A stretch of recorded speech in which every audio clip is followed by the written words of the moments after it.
Welcome to another display tutorial. Today we're going to be setting up an implement inside of the display. In order to do that, we're at the home screen now. We're going to navigate back to our toolbox, and then we're going to go over to the Implement tab. It'll be abbreviated.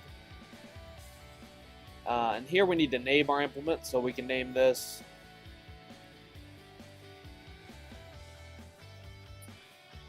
I'll just choose Hitch Implement for an example.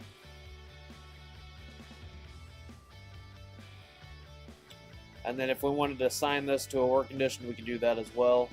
Right here we have the option for Hitch Implement. Or if we had something that was tied to the 3-point hitch or the remote hydraulics, we could also set that up here as well. Right here we have our implement width. That would be our physical implement width. So not necessarily based on our guidance swaths, but based on the width of the implement itself. And we can set that up. That'll be for mainly for boundaries and obstacles, so that the display knows when you get closer to those areas of the field. Swath width, that'll give you basically the distance in between each guidance swath. So that'll be what you're painting on the map. Implement offset, so if we have something such as maybe a mower conditioner or something that has an offset to it, we'll have to measure that. That'll be from the center point of the vehicle to the center point of the implement. When we navigate down to here in the bar distance will give us from the fixed axle point, depending on what vehicle that you have, to the application point. So that's what we'll have to measure with that.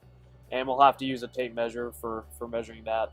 And then lastly, your maximum steering angle, which is usually hard-coded. But that's pretty much it. You will have to have an implement width in order to record your guidance swaths, so that the display knows exactly how far to space those swaths out. If we go into some of the smart implement setups, it's a little bit different, because the display will have all that information from the implement ECU. Another thing that's really important when we're talking about an implement setup is the work state arrow. And you'll see this in the status and warning icon area. So this is determining or telling us that the hitch is in the up position. If we go ahead and lower the hitch here, you will see that arrow change at a certain point, and you'll see it change to a green arrow pointing down. And that's just indicating to us that we have the hitch either raised or the hitch lowered if we have a 3-point implement.